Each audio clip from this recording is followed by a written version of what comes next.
biggest opening game I think we have ever had, and there are a lot of reasons for it, but the main reason is Arch Manning. I've said it, so I'll say it again. He's the best player we have seen from every aspect since Tim Tebow. He has not proven it yet. There's a lot of nuance in it, which the Shedeur Sanders cult doesn't have, right? He was missing wide open receivers. I come to you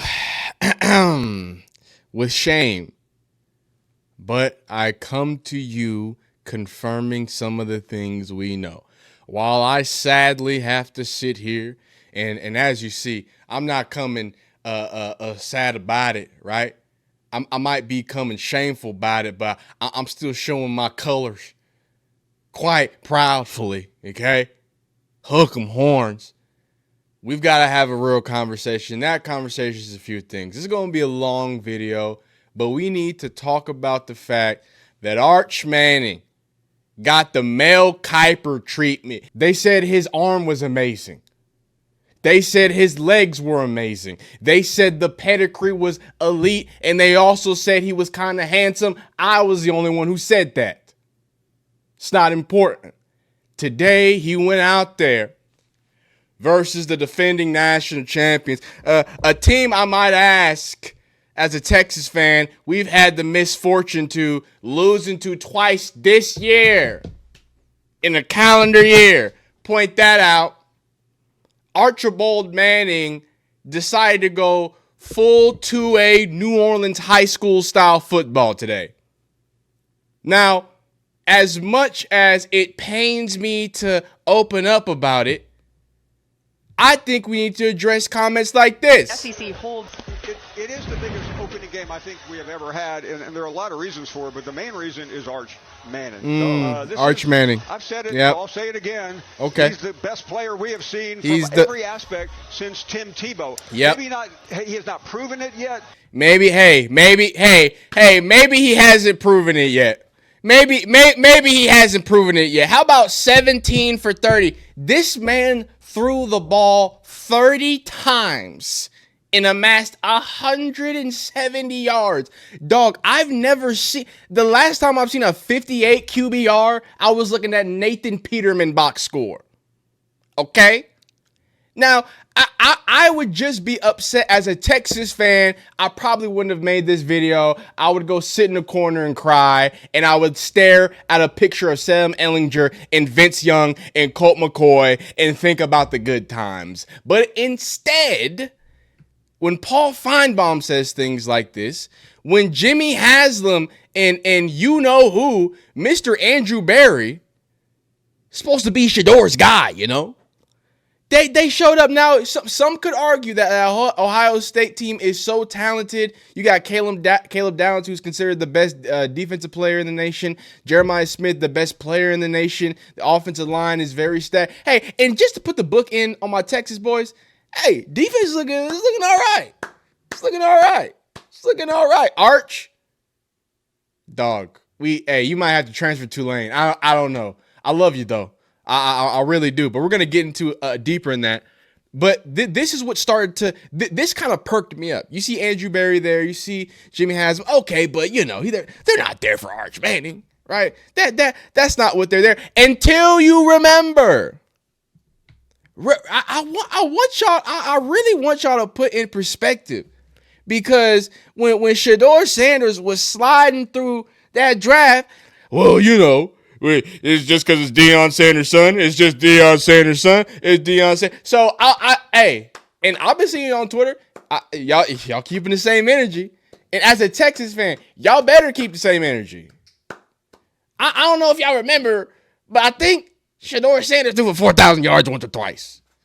I think he transitioned from FCS football to Division I football. I think he led a team that hadn't gone to a bowl game in 5 years to their first bowl game. First 9-win season since 2016, a decade. But y'all want to have hissy fits about people getting recognition because of last names. He's the first round pick. And he hasn't done anything except a sweet touchdown against Texas A&M and lighten up Mississippi State. Mississippi State don't even respect Mississippi State. So I want to make sure, as much as it pains for us to lose a very winnable game, defense looked good. Colin Simmons, you're banned from Instagram until you have a multiple sack day. I don't want to hear it. You wanted to post Julian saying on your Instagram. That motherfucker's he's a problem. He's a problem. Ohio State might go back to back. I don't know what to tell you. But hey, Texas, we got the best defense in the nation. That's all I'm gonna say. So what does this mean, right? This is just a mock from Field Yates. And then you get into the reactions. And this is really what made me to the disgruntlement of my fiance. This is what made me have to make this video. Dan Orlovsky, notorious for running out of the back of an end zone, has this to say about the situation. I'm a Texas fan. This is absurd. Imagine having a generational talent at quarterback and having the training wheels on game. First off, he was missing wide open receivers. This is the first play of the game. Hey, where are the training wheels? How about give him a play action, allow him to influence a little bit? Dog, what is this? Arch, what are you doing?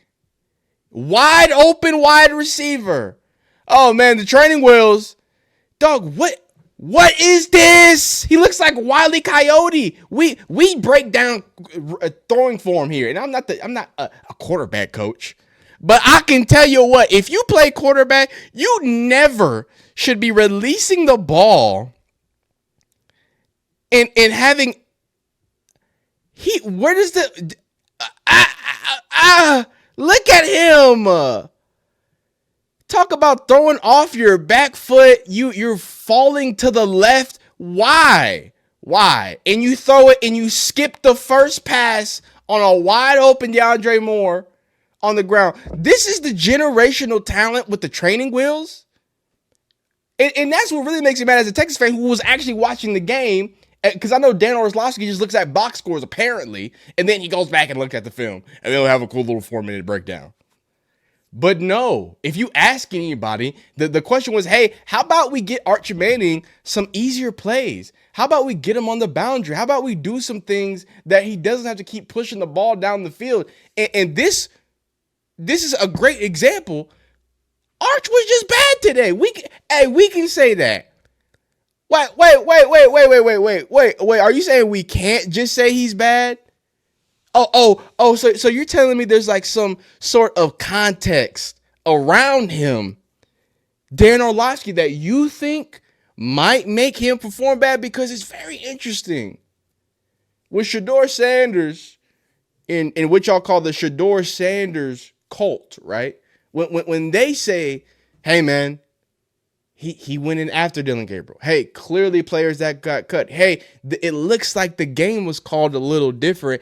It's conspiracy theories. Everybody's delusional, all that stuff. But and I'm gonna do the same thing y'all did last week when people were saying, hey, this is a different called game. I'm gonna tell you, Dan Orlovsky, are you telling me Steve Sarkisian, former Alabama offensive coordinator, former NFL level offensive mind, somebody who's considered one of the best play callers in all of NFL from the offensive side, are you telling me he had the training wheels on? You're telling me he didn't know how to unleash Arch Manning, the generational talent that's skipping balls across the field? I'm a Texas fan. I wish I could glaze this much. But after one bad game, do you know what Dan Orlovsky proclaimed about Shedeur Sanders, who is in a Browns quarterback competition with a 70-year-old and a midget? And no disrespect, he's 5'8", great player, great at playing football. We love Dylan Gabriel around here. But you're telling me this, Dan Orlovsky? Do you believe Shedeur will start at some point this season? No, I don't, unless guys go through injuries. We talked about this. I don't think that's going to happen, just because we also have to understand this team watches this player every day in practice, every single day in practice. And so there was one preseason game, body of work, Carolina, really good. One preseason game against the Los Angeles Rams, really bad. Those are what the public's viewpoint is. And then they see him every day in practice. I don't think he's going to start unless Joe Flacco falls flat on his face and gets hurt. And then I think Dylan Gabriel should be the number 2 quarterback unless he falls flat on his face and or gets hurt. And then what they do with Kenny Pickett, I would imagine they have him as the 3rd, and Shedeur is like that 4th that they're trying to develop. They're keeping all 4 on the 53-man roster. Unless someone gets hurt. Man. So I would then ask you, Dan, what have you been seeing on a daily basis? If you are someone of public viewing and you've seen a very good game, to your point, and what you consider a very bad game, the game where he only threw 6 passes, right? The game where he only had, I think, 9 or 11 dropbacks, and on 9 of those dropbacks, he was pressured on those, right? So we're throwing Shedeur Sanders to the wayside due to improper setups. And look, I'm good at y'all got mad at me for coming here and saying, hey, Shedeur also had a bad day. Can we put on our big boy pants for Mr. Arch Manning? Like I promise you, him and his $1 million. And I want y'all to know, because I'm a Deion fan and I'm a Manning fan. I'm a Peyton Manning over Tom Brady. That was my bag for real. Y'all don't know me. Now, Eli, as a football player, I think he dragged it out at the end. So he kind of ruined his legacy. But I'm a Manning guy. So I'm going to continue to support, watch, document this Manning. More importantly, I want to document how people change their opinions. Dan Orlovsky. August 29th, 2024. I think Shedeur Sanders is a top 5 pick next year. I need y'all to understand. This is August 29th, 2024. This is before they finish the season, the best season they've had in a decade. First time getting to a bowl game in 5 years, right? Johnny Unitas Golden Arm winner. The only thing that changed was he slid to the 5th round. And now, one bad a preseason performance, and we're throwing him to the wayside. But God forbid, the most hyped up hey, I'm a Texas fan. The most hyped up prospect. I think I've seen Paul Feinbaum, not the best, not the most outstanding, the most hyped up prospect I've seen in a long time. He's been getting, you know what's so crazy to me? This is so crazy because, again, if you watch football, in the last 2 playoff games for Texas, go look it up. We've watched them. You know what you're going to see? You're going to see starting quarterback, I want y'all to remember, Quinn Ewers was a perfect prospect coming out of high school. 5-star perfect prospect. Ohio State transfers to Texas. Guess who is getting all of the press, all the attention? It's Arch Manning as a freshman and sophomore. I haven't heard y'all complain about that. This isn't at the NFL level. This isn't, he's not pulling away from heck. This is at the collegiate football league or collegiate football level during a bowl season. And Arch Manning is getting more reporters than the starting quarterback of the Texas Longhorns in semifinals in the college football playoff. And barely played any football. Freshman year, he didn't play any. He didn't do anything. Well, I think he played a little bit. I think he got it in him a little bit. But you get what I'm saying. So, for the love of God, as much as I'm not a Shedeur cultist, I am a Shedeur fan. And the fact that a person slid to the 5th round and y'all tried to look at us and say, well, it's the play on field. It's the play on field. It's clearly the play on field. You talking about the multiple 4,000-yard seasons? The Johnny Unitas winner? Doing it in multiple conferences at multiple levels? I'm not saying that Shedeur is Jesus. I had him at a late 1st round, 2nd round grade. Is that absurd? He's got some bad tendencies. He needs to go to a place that wants to nurture him and wants to see the best for him. And I don't think it's the Browns. I think the Browns want to coast with Dylan Gabriel, and they were hoping and praying Arch Manning lived up to the #1 overall hype from not playing any significant plays and just became the prodigal son. I think that's what they were hoping. Who cares if Dylan Gabriel is back? But he's going to be the backup anyway. Who cares? Who cares? Who cares about Shedeur? Let's sell some. Hey, let's sell some jerseys. And then when Arch Manning gets in, we get hype and we get a good player. As a Texas fan, hey, we you know the plan, Steve Sarkisian, we need to run this. Talk about Tim Tebow. Don't let Arch Manning throw the ball anymore. I want a triple option. I want us to look like Georgia Tech. I want quarterback ISO. I want quarterback draw. I don't want to see them throw nothing. What are you gonna do? What are you gonna do with Ryan Lingo? What are you gonna do with Moore? You better get this in the round, mother. Hey, I don't. Don't we got to back up? I think we got to back up. And here's the best part. He don't come with the whole last name drama. Ain't that what y'all Browns? Ain't that what y'all been saying? Oh, man. Don't make me feel good about shitting on my own team, please. Only thing makes me feel good about watching my team win is being right and knowing that y'all just hating. So let's read some of these. Kyle Van Noy, NFL player. I feel you somewhat, but Dan, Buddy missed so many throws. He started the game off with a dirt ball wide open, third down, red area, hit Buddy in the legs. Talented, but has a long way to go. You can't make this up. Last week, it was Shedeur's fault. This week, it's on one of the greatest play callers in the league right now. I'm not going to let that run away because I'm a Texas fan. I know what people say about Sarkisian. I know the infamous opening scripts that he has. And oh, my God. But you know what's been happening for the last 3 years, Steve? Is we've been having slow, shitty starts from our quarterbacks.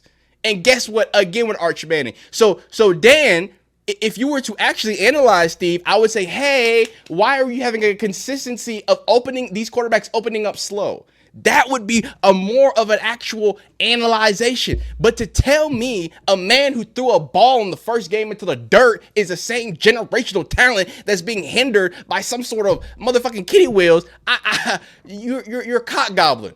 And look, it's okay to cock gobble. Everybody's cock gobbled once in a while, but I need you to be honest with me. I need you to look me in my eyes and tell me you're getting your gobble on. You're tickling. You're going deep with it. We just have to be on the same page. If so, I'm not going to be mad at you. And then Willie Lutz says, I agree. I would have loved to see more Julius Sanders. You watched this whole game and chose to blame the coach over the subpar play of the generational talent at QB. He didn't look generational, and maybe that's why training wheels were on the whole game. So I want to. Everybody's opinion needs to be put into context. I'm cool. Hey, every time. Okay, that's your opinion. Well, I remember when you said Shedeur was a first round pick. Sorry, a top 5 pick next year. I remember when after Shedeur had that good game, it was all cool and crispy, and then one bad game leads you to say, yeah, I mean, unless Joe Flacco fucking explodes, unless Dylan Gabriel gets, sniped, yeah, Shedeur Sanders is not even going to play a game of football. Jesus. Don't make my day that much harder. And Joe Thomas, I'm coming for you.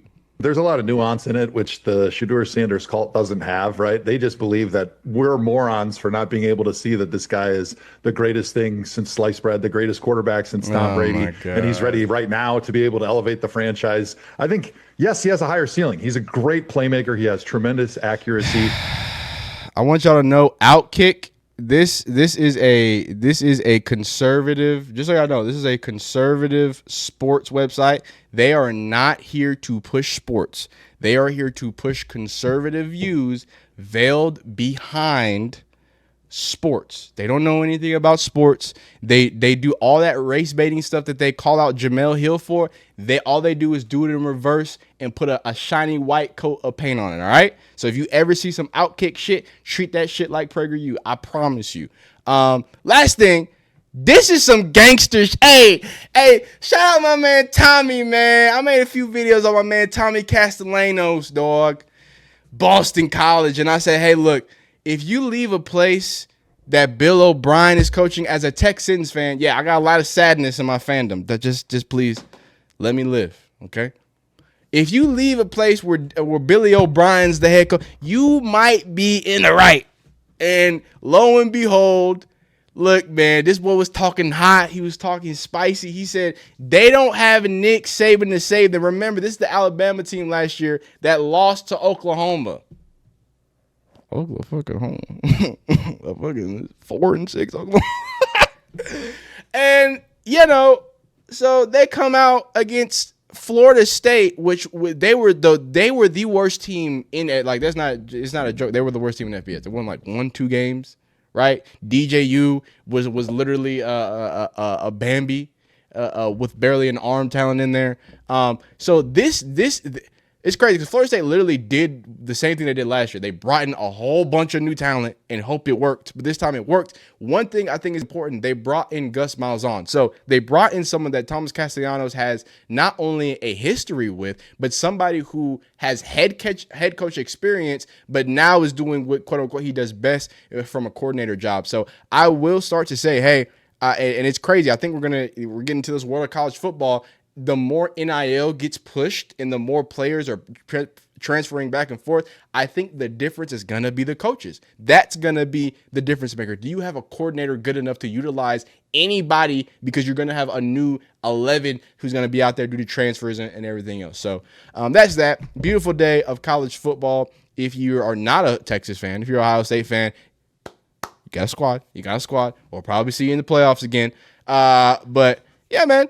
I'm going to go cry. Y'all be great. Peace.